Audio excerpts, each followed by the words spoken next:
درود پاک پڑھی اللہم صلی علی سیدنا و مولانا محمد و بارک وسلم صلو علیہ الصلوۃ والسلام علیہ سیدی یا رسول اللہ صلی اللہ تعالی علیہ وسلم۔ حضرات، آج جس مدرسے میں ہم حاضر ہیں اس کے صحن میں ہم اللہ کی جانب سے اترنے والی رحمتیں برکتوں کو اپنے دامنوں میں سمیٹ رہے ہیں، اس لیے کہ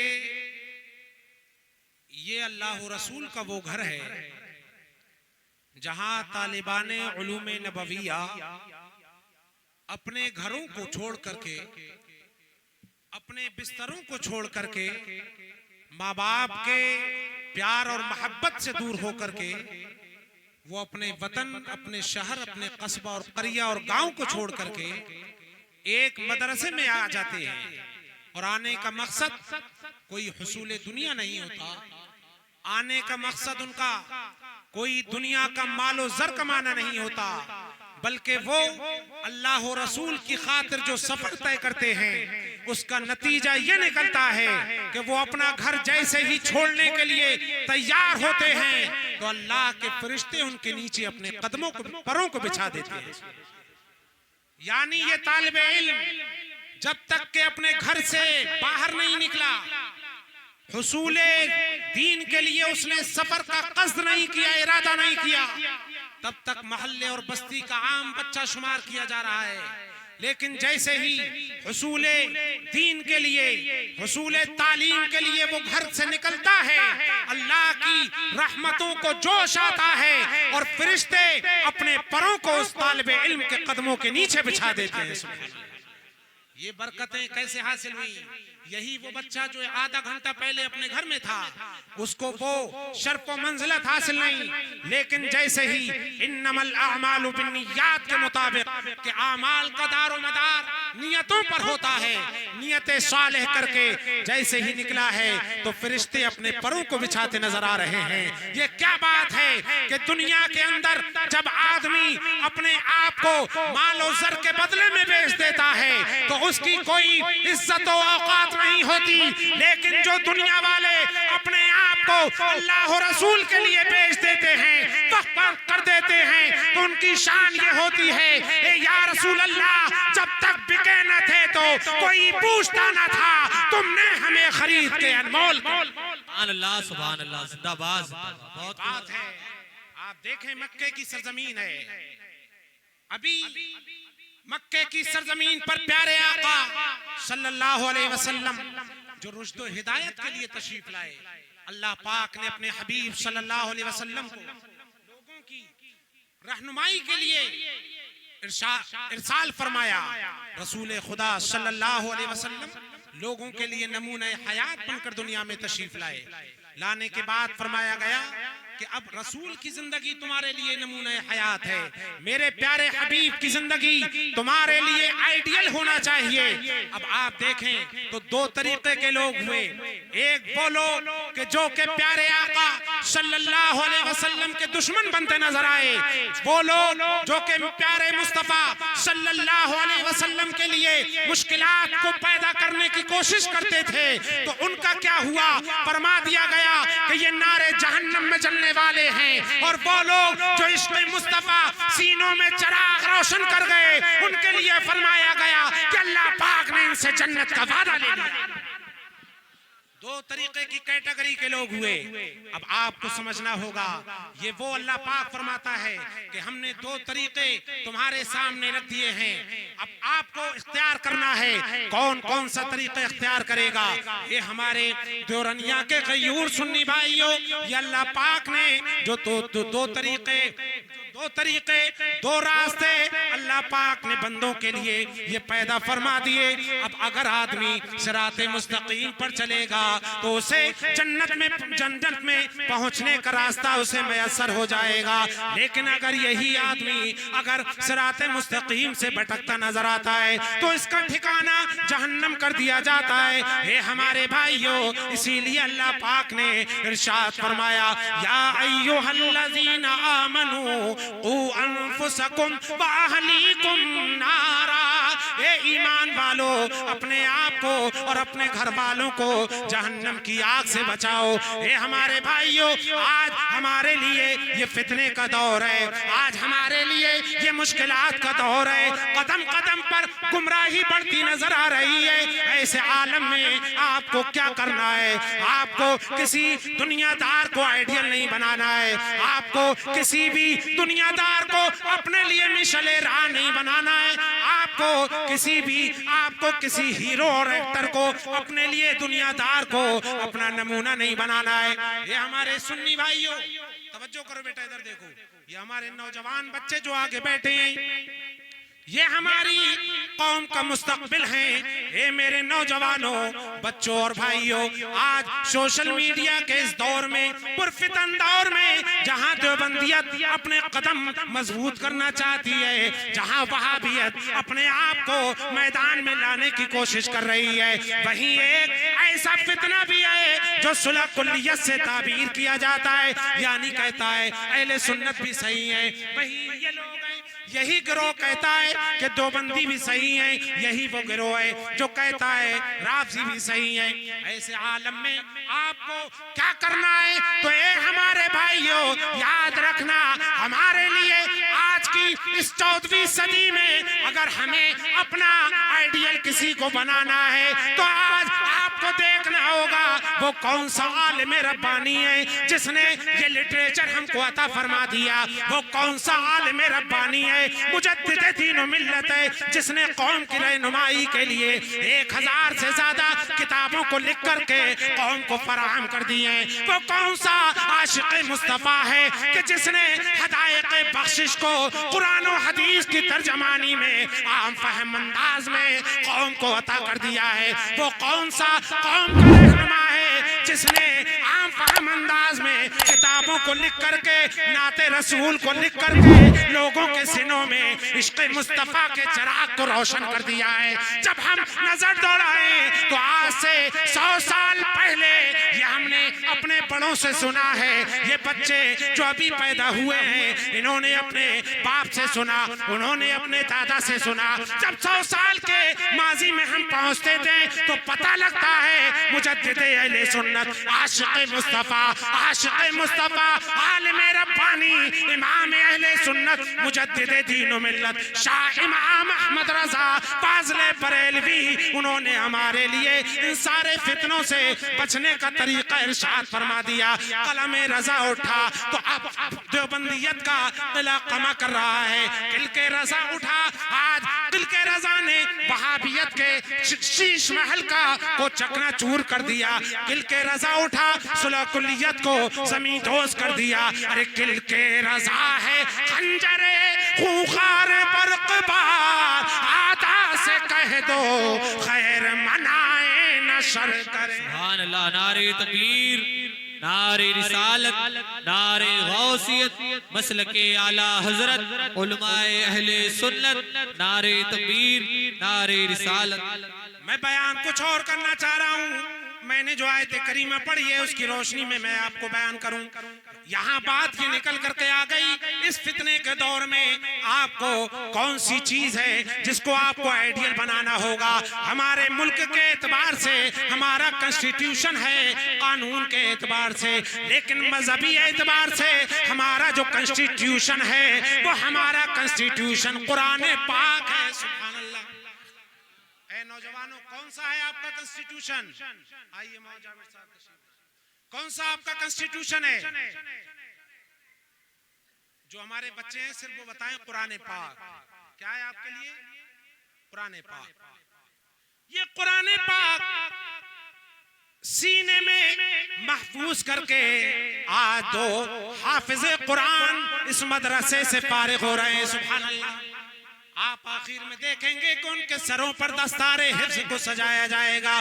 اے ہمارے سنی بھائیوں، یہ عزت جو آج اپنی آنکھوں سے دیکھیں گے، یہ عزت ان حفاظ کرام کو کہاں سے ملی؟ یہ صرف برکت یہ ہے کہ اللہ پاک نے جس قرآن کو آسان فرما دیا، وَلَقَدْ يَسَّرْنَا الْقُرْآنَ لِلذِّكْرِ، یہ بے شک ہم نے یہ کتاب یاد کرنے کے لیے آسان فرما دی ہے۔ سبحان اللہ۔ یاد کرنے کے لیے آسان فرما دی.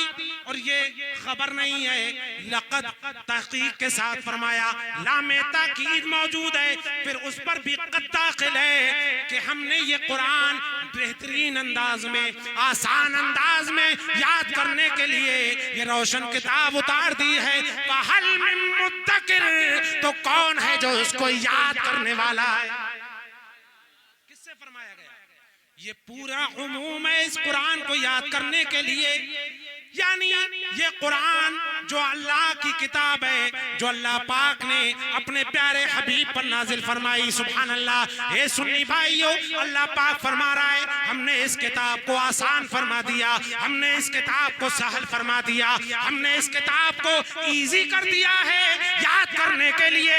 تو کون ہے تم میں جو قرآن کو یاد کرنے والا ہو جائے؟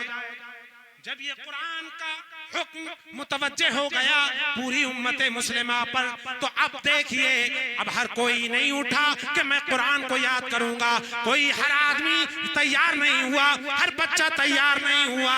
اب کون ہے اس عظیم الشان کتاب کو یاد کرنے والا؟ تو ہر کوئی اس کو یاد نہیں کر پائے گا. کون ہے جو اس کو یاد کرے گا؟ تو یاد رکھیے وہی یاد کر سکتا ہے جس کو توفیق الہی مل جائے. اللہ رسول کی مرضی جس بندے کے لیے شامل ہو جائے اسی کو یہ اعزاز حاصل ہو جاتا ہے.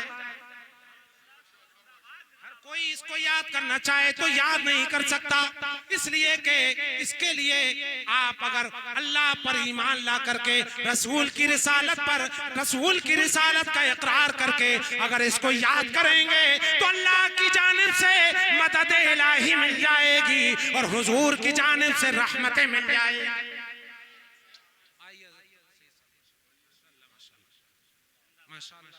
نعرہ تکبیر, نعرہ رسالت, نعرہ غوثیت, مسلک اعلی حضرت حضور سید عظیم نوری صاحب قبلہ. نعرہ تکبیر, نعرہ رسالت. بلند آواز سے بولیے یا رسول اللہ. ارے بڑا سنجیدی, زیادہ توجہ سے سن رہے ہیں یا تقریر بونس جاری ہے؟ جو لوگ سن رہے ہیں توجہ کے ساتھ زندہ دلی کا ثبوت پیش کریں, ہاتھوں کو ہوا میں اٹھا کر بولیے یا رسول اللہ, اور زندہ دلی سے بولیے یا رسول اللہ. حضرات یہ قرآن اللہ نے یاد کرنے کے لیے آسان فرما دیا, تو کون ہے جو اس کو یاد کرے؟ ہر کوئی یاد نہیں کر سکتا. جب یہ نازل ہوا قرآن کا حکم تو اب کون اس کو یاد کرنے کے لیے کھڑا ہو گیا؟ حضرات آپ غور کریں, صحابہ اکرام کی جماعت سب سے پہلے آگے بڑھ رہی ہے. کہیں پر صدیق اکبر اپنے قرآن کو سینے میں محفوظ کر رہے ہیں, عمر فاروق اعظم قرآن کو سینے میں محفوظ کر رہے ہیں, حضرت عثمان ذوالنورین قرآن کو اپنے سینے سے لگاتے نظر آ رہے ہیں, باب مدینۃ العلم حضرت علی کرم اللہ وجہ الکریم اس کو اپنے سینے میں محفوظ کر رہے ہیں. سبحان اللہ, یہی زمانہ گزرتا گیا, قرآن محفوظ ہو رہا ہے, قرآن محفوظ ہو گیا تابعین کے اندر, قرآن محفوظ ہو گیا تبع تابعین کے اندر. اور کیوں نہ محفوظ ہو کہ اللہ پاک نے فرمایا انا انزلنا نحن نزلنا الذکر وانا له لحافظون. بے شک ہم ہی نے یہ قرآن اتارا اور ہم ہی اس کی حفاظت کرنے والے ہیں. اب کوئی یہ چاہے وسیم رافضی جیسے لوگ آئے اور دنیا سے چلے گئے, کیفر کردار کو پہنچ گئے, لیکن قرآن کا کوئی بھی حرف اور نقطہ کوئی بھی کم نہیں کر سکا, اس لیے کہ یہ قرآن کسی دنیا دار کا نازل کیا ہوا نہیں ہے بلکہ پروردگار کا نازل کیا ہوا ہے.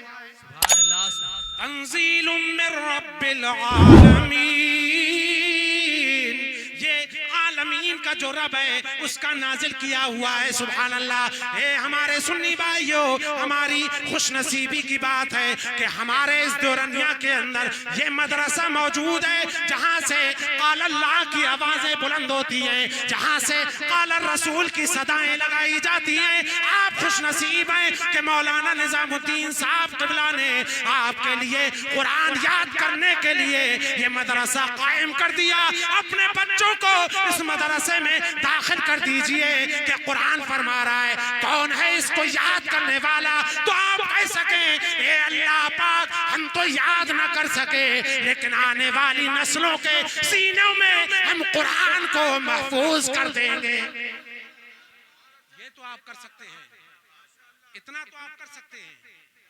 اگر آپ یاد نہیں کر سکے زمانہ آپ کا گزر گیا, اگر آپ یاد نہیں کر سکے تو آپ کے پاس یہ آفر ابھی بھی موجود ہے. اس لیے کہ یہ آپ اسلام کا حسن دیکھیے, کوئی آفر لمیٹڈ ہوتا ہے, کوئی آفر انلمیٹڈ ہوتا ہے, اور کچھ آفر ایسے ہوتے ہیں جن کے اندر کچھ شرائط ہوتے ہیں. لیکن اسلام کا یہ آفر دیکھیے, یعنی پہلے تو حکم آپ پر متوجہ ہو گیا کہ آپ یاد کریں, اگر آپ یاد نہیں کر سکے تو ابھی آپ کا آفر ختم نہیں ہوا. اپنی دنیا اور آخرت کامیاب کرنے کے لیے اسلام ایک موقع اور دے رہا ہے کہ آپ اپنی جنریشن کو یہ یاد کرا دیں. سبحان اللہ.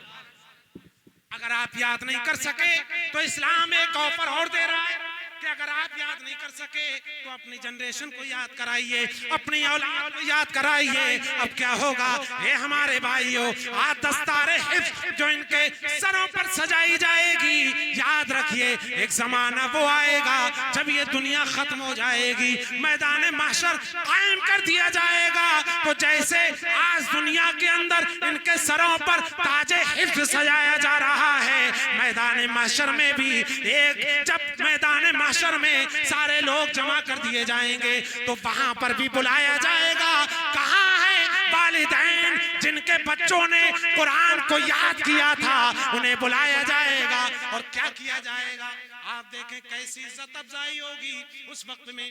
دنیا کے اندر اسکول میں پڑھانے والے لوگ جانتے ہیں کہ اسکول کے اندر پیرنٹس میٹنگ ہوتی ہے. پیرنٹس میٹنگ ہوتی ہے نہیں, اسٹوڈنٹس کے پیرنٹس کو, والدین کو بلایا جاتا ہے کہ آپ کے بچے کا رزلٹ کیا رہا, آ کر کے دیکھیے. جو بچے اعلیٰ پوزیشن پر ہوتے ہیں, فرسٹ سیکنڈ تھرڈ ڈویژن حاصل کرتے ہیں, ان کے والدین کو اعزاز و اکرام سے نوازا جاتا ہے. اور ساری میٹنگ میں کہا جاتا ہے یہ فلاں کے والد ہیں, ان کا بچہ 8th کلاس میں ٹاپ کر گیا, یہ فلاں کے والد ہیں, اس کا بچہ, ان کا بچہ پورے اسکول کا ٹاپر ہے. یہ ہمارے سنی بھائیوں توجہ سے سننے کی بات ہے. بے شک یہ آپ کی عزت افزائی ہے, لیکن یہ کب تک ہے, جب تک کہ آپ اسکول میں موجود ہیں. اسکول سے باہر نکلے, راستے میں چلنے والے کو معلوم نہیں ہوگا کہ آپ کو کمرے میں عزت سے نوازا گیا. ایسے ہی گاؤں والوں کو سب کو معلوم نہیں ہوگا کہ آپ کی عزت افزائی پیرنٹس میٹنگ میں آج کی گئی. لیکن پتہ یہ لگا یہ دنیا کی عزت ہے جو ملتی ہے, ختم ہو جاتی ہے اور ختم ہو جاتی ہے, دور ہو جاتی ہے. لیکن آئیے اسلام کے دامن میں آئیے. ایسی عزت جو نہ مل جائے کہ جس میں 4 بند کمرے میں 4 آدمی دیکھنے والے نہ ہو, 400 آدمی دیکھنے والے نہ ہو, بلکہ وہ عزت ہمیں مل جائے کہ اولین و آخرین کے درمیان میں وہ عزت مل جائے. اور وہ کیسے ملے گی؟ ایک پیرنٹس میٹنگ میدان محشر میں بھی قائم کی جائے گی. وہ ایسی میٹنگ ہوگی کہ ان طلباء کو بلایا جائے گا جو علم دین سیکھا کرتے تھے, بلایا جائے گا. تنہا ہونے نہیں, ان کے والدین کو بھی بلایا جائے گا. بلانے کے بعد میں ان کے سروں پر تاج زرعی سجایا جائے گا اور بتایا جائے گا یہ وہ لوگ ہیں جنہوں نے اپنے بچوں کو دنیا میں حافظ قرآن بنایا تھا, عالم دین بنایا تھا. سبحان اللہ. نعرہ تکبیر, نعرہ رسالت, نعرہ غوثیت, مسلک اعلیٰ حضرت, علماء اہل سنت, نعرہ تکبیر, نعرہ رسالت. میں گفتگو کو سمیٹ رہا ہوں, میں اپنی گفتگو کو سمیٹ رہا ہوں. یہ ہمارے بھائیوں یاد رکھنا, یہ اللہ پاک نے جو کتاب نازل فرمائی ہے اس کے اندر ہر شے کو بیان کر دیا گیا ہے, اس کے اندر ہر چیز کو بیان کر دیا گیا. حضرت عبداللہ ابن مسعود رضی اللہ تعالیٰ عنہ ارشاد فرماتے ہیں, فتاوی رضویہ شریف میں حضور اعلیٰ حضرت نے بھی اس کو کوٹ کر دیا ہے. سبحان اللہ. امام جلال الدین سیوطی نے الاتقان فی علوم القرآن میں بھی بیان کر دیا.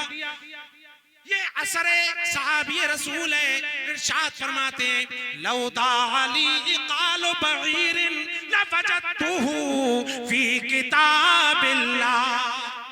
ارے بلند آواز سے بولیے سبحان اللہ, اور زندہ دلی سے بولیے یا رسول اللہ. آج لوگ دنیا میں اپنے مسائل کورٹ میں تلاش کر رہے ہیں, طلاق کے مسائل کورٹ میں تلاش کر رہے ہیں. آج دنیا کے اندر لوگ اپنے کامیابی کے مسائل یونیورسٹی میں تلاش کرتے ہیں, سائنس لیب میں تلاش کرتے ہیں. دنیا آج دنیا کی طرف بھاگ رہی ہے, لیکن یہ ہمارے نوجوانوں, آؤ آؤ دین کی طرف آؤ, آؤ قرآن کی طرف آؤ, آؤ حدیث کی طرف آؤ, کہ ہر قرآن میں, قرآن کے اندر ہر کوشچن کا جواب موجود ہے, قرآن کے اندر ہر سوال کا آنسر موجود ہے. صرف فرق اتنا ہے کہ ہماری سمجھ کہاں تک کام کرتی ہے. حضرت عبداللہ ابن مسعود رضی اللہ تعالیٰ عنہ ارشاد فرماتے ہیں, لو دعا لی اقال ببعیر لوجدته فی کتاب اللہ, اگر میری اونٹ کی رسی گم جائے تو یقیناً میں اسے قرآن میں تلاش کر لوں. سبحان اللہ سبحان اللہ. اونٹ کی اگر رسی گم ہو جائے میری, تو اللہ نے مجھے وہ علم دیا ہے کہ قرآن کے ذریعے میں اس کو تلاش کر لوں گا. سبحان اللہ. جب اونٹ کی رسی قرآن کے ذریعے تلاش ہو سکتی ہے تو پھر دنیا کا وہ کون سا مسئلہ ہے جو قرآن کے اندر موجود نہ کر دیا, موجود نہ ہو قرآن میں. اللہ پاک فرماتا ہے کہ ہم نے اس قرآن کے اندر پیشوا امام میں چیز کو جمع کر دیا ہے. سبحان اللہ. اب میں اپنی بات کو یہ پیغام دے کر کے سمیٹ رہا ہوں. یہ ہمارے بھائیوں یاد رکھیے, یہ قرآن اللہ پاک نے کہاں نازل فرمایا, کہاں نازل کیا گیا یہ قرآن. اس کی عظمت آپ سمجھئے. یہ چھوٹے چھوٹے بچے جو قرآن کو حفظ کر لیتے ہیں, کیسے حفظ کر لیتے ہیں آپ اندازہ کیجئے. یہ قرآن اللہ پاک نے کہاں نازل فرمایا. اللہ پاک نے یہ قرآن سمندر پر نازل نہیں فرمایا, یہ قرآن اللہ نے پہاڑ کی چوٹی پر نازل نہیں فرمایا, یہ قرآن اللہ نے مٹی پر نازل نہیں فرمایا. اگر مٹی پر نازل کیا جاتا, اگر سمندر پر نازل کیا جاتا تو ان کے اندر یہ طاقت نہ تھی کہ قرآن کے بارے جلال کو برداشت کر پاتے. دنیا کے اندر سب سے مضبوط چیز پہاڑ ہے, پہاڑ پر بھی قرآن کو نازل نہ کیا گیا بلکہ فرمایا گیا لو انزلنا هذا القرآن على جبل لرأيته خاشعا متصدعا من خشیت اللہ. اے پیارے, اگر ہم اس قرآن کو پہاڑ پر نازل فرماتے تو یہ پہاڑ قرآن کے بارے جلال سے چکنا چور ہو جاتا, ریزہ ریزہ ہو جاتا. اگر قرآن کو پہاڑ پر نازل کرتے جو دنیا کی سب سے مضبوط ترین چیز ہے اس پر قرآن کو نازل کیا جاتا تو پہاڑ کے نزول سے, وہ قرآن کے نزول سے پہاڑ ریت کا دودہ بن جاتا, ذرہ ذرہ ہو جاتا, پارٹیکلز میں تقسیم کر دیا جاتا. تو اب قرآن کو کہاں اتارا جائے, سب سے مضبوط چیز پہاڑ ہے, وہ بھی برداشت نہیں کر پا رہی ہے, تو قرآن کو کہاں اتارا جائے. اللہ پاک نے قرآن کو کہیں اور نازل نہیں فرمایا بلکہ قرآن کے نزول کے لیے اپنے پیارے حبیب کے سینے کا انتخاب فرما لیا ہے. کہاں اتارا گیا؟ سینے حبیب پر. اب یہاں سے ایک نقطہ دے رہا ہوں, علماء کی توجہ چاہوں گا. آج لوگ کہتے ہیں کہ حضور ہمارے جیسے بشر ہیں, ہمارے جیسے ہیں. ہم ان سے کہنا چاہیں گے اے لوگو, تمہیں معلوم نہیں حضور کی حقیقت اللہ کے سوا کوئی نہیں جانتا. یار غار مصطفیٰ وہ بھی حقیقت نہیں جانتے. مصطفیٰ نے ارشاد فرمایا اے ابو بکر, تم سفر و حضر میں میرے ساتھ رہتے ہو, لیکن یہ مت سمجھ لینا کہ کوئی دوست جب کسی دوست کے ساتھ میں رہتا ہے تو اس کی کوالٹیز کو جان لیتا ہے, اس کے بارے میں پہچان لیتا ہے. اے ابو بکر, یہ مت سمجھ لینا کہ تم میرے ساتھ میں رہتے ہو, میری حقیقت کو سمجھ گئے ہو. لم یعرفنی حقیقتا خیر ربی. اے ابو بکر, میری حقیقت کو میرے رب کے سوا آج تک کوئی بھی نہیں پہچان سکا. سبحان اللہ سبحان اللہ. کوئی بھی نہیں پہچان سکا. اب آپ کی توجہ, حضور کی حقیقت یہ ہے. ابھی آپ سمجھیں گے کہ یہ قرآن کہاں اتارا گیا, حضور پر اتارا گیا, اور حضور کی حقیقت ناپنے کی یہ کوشش کرتے ہیں. یہ ہمارے سنی بھائیوں, یہاں علماء کی توجہ چاہوں گا. یہ فرمایا لم یعرفنی, حضرت کی توجہ خواہ چاہوں گا. لم یعرفنی فرمایا, یعنی جب لم مضارع پر داخل ہوتا ہے تو ماضی کا جتنا زمانہ ہوتا ہے سارے زمانے کو گھیر لیتا ہے. اپنی نفی میں سارے زمانے کو گھیر لیتا ہے. یہ نہیں فرمایا ما عرفنی، مجھے کسی نے نہیں پہچانا، یہ نہیں فرمایا، بلکہ توجہ چاہوں گا حضرت، ما عرفنی نہیں فرمایا بلکہ فرمایا لم یعرفنی، یعنی مضارع پر جب لم داخل ہوتا ہے تو پاسٹ کا جتنا زمانہ ہوتا ہے سب میں اس کام کا منع ثابت ہو جاتا ہے کہ یہ کام پاسٹ ٹینس میں کبھی بھی نہیں ہوا ہے. پیارے مصطفیٰ فرماتے ہیں کہ میری حقیقت کو گزرے ہوئے زمانے میں کوئی بھی نہیں پہچان سکتا. گزرے ہوئے زمانے میں میری حقیقت کو کوئی بھی نہیں پہچان سکا. کیا مطلب کہ میری حقیقت کو نہ آدم پہچان سکے، نہ شیش پہچان سکے، نہ زکریا و یحییٰ پہچان سکے، نہ موسیٰ و عیسیٰ پہچان سکے، نہ جبرائیل و میکائیل پہچان سکے، نہ اسرائیل و اسرافیل پہچان سکے. تو میں توجہ چاہوں گا اے دورنیا والو، سنو سنو، جس کی حقیقت کو نہ کوئی نبی پہچان سکا، نہ کوئی رسول پہچان سکا، نہ کوئی صحابی پہچان سکا، تو اس کی حقیقت کو آج کوئی وہابی کیسے پہچان سکتا ہے؟ زندہ باد، سبحان اللہ. کیسے پہچان سکتا ہے؟ دعویٰ کرتے ہیں حضور کو اپنے جیسا بشر کہتے ہیں. یاد رکھنا اللہ کا محبوب بظاہر تو بشر ہے، جو اس کی حقیقت ہے خدا ہی کو خبر. سبحان اللہ، سبحان اللہ. محترم، یہ پیارے مصطفیٰ ہیں جن کا چلنا بے مثال ہے، جن کا بولنا بے مثال، جن کی آنکھیں بے مثال، جن کے قدم شریف بے مثال، ان کا سینہ بھی بے مثال ہے. ایسا بے مثال ہے کہ اللہ نے اس قرآن کو جو پہاڑ بھی جس کے نزول کو برداشت نہیں کر سکتا تھا، سینہ حبیب نے اس کو برداشت کر لیا ہے. سبحان اللہ. تو پتہ یہ لگا مصطفیٰ کو اللہ نے وہ شان عطا فرمائی ہے. اے ہمارے بھائیوں، یاد رکھنا یہ اللہ نے جو کتاب ہمارے لیے نازل فرمائی، ارشاد فرمایا انا انزلنا الیک الذکر لتبین للناس ما نزل الیہم. اے پیارے حبیب، ہم نے یہ کتاب، یہ ذکر تمہارے لیے، تمہارے اوپر اس لیے نازل کر رہے ہیں تاکہ تم لوگوں کے درمیان اس کو بیان کر دو. کیا کر دو؟ اس کو کیا کر دو؟ بیان کر دو. اب اللہ پاک نے یہ قرآن اپنے پیارے حبیب پر اس لیے نازل فرمایا تاکہ لوگوں میں بیان کر دیا جائے. مصطفیٰ تشریف لائے ہیں تو اب مصطفیٰ اس کو بیان کر رہے ہیں. جو متن ہے، جو آیت ہے، وہ قرآن بن گئی، اور جو الفاظ حضور کی زبان سے جاری ہو رہے ہیں اسے اللہ نے حدیث بنا دیا. سبحان اللہ. اب پیارے مصطفیٰ خود کچھ نہیں بول رہے ہیں بلکہ کیا کر رہے ہیں مصطفیٰ؟ وَمَا يَنْطِقُ عَنِ الْهَوَىٰ إِنْ هُوَ إِلَّا وَحْيٌ يُوحَىٰ. یہ پیارا حبیب اپنی جانب سے کچھ نہیں بولتا. ارے یہ جو کچھ بولتے ہیں وہ فرمان خدا ہوتا ہے. پتہ یہ لگا مصطفیٰ جو فرماتے ہیں دنیا میں ویسا ہی ہوتا ہے. مصطفیٰ نے جو بتایا ہے ویسا ہی دنیا میں آگے ہونے والا ہے. یاد رکھیے، اس لیے اللہ کے قرآن یہ ہمارے لیے کنسٹیٹیوشن ہے، حضور کی حدیث ہمارے لیے کنسٹیٹیوشن ہے. اگر ان دونوں کو ہاتھوں میں تھامے رکھو گے تو تمہاری دنیا بھی کامیاب ہے اور آخرت بھی کامیاب ہوتی جائے گی انشاءاللہ. یہ عقیدہ اپنے دل میں رکھیے تو آپ کی دنیا بھی کامیاب ہے، آخرت بھی کامیاب ہے اور قبر کی منزل بھی کامیاب ہے. اعلیٰ حضرت فرماتے ہیں لحد میں عشق رخے شاہ کا داغ لے کے چلے، اندھیری رات سنی تھی چراغ لے کے چلے. اللہ پاک اس کلمات کو اپنی بارگاہ میں قبول فرمائے. کہنے میں جو غلطی ہوئی ہو اللہ پاک اسے معاف فرمائے. وآخر دعوایا ان الحمدللہ رب العالمین. السلام علیکم.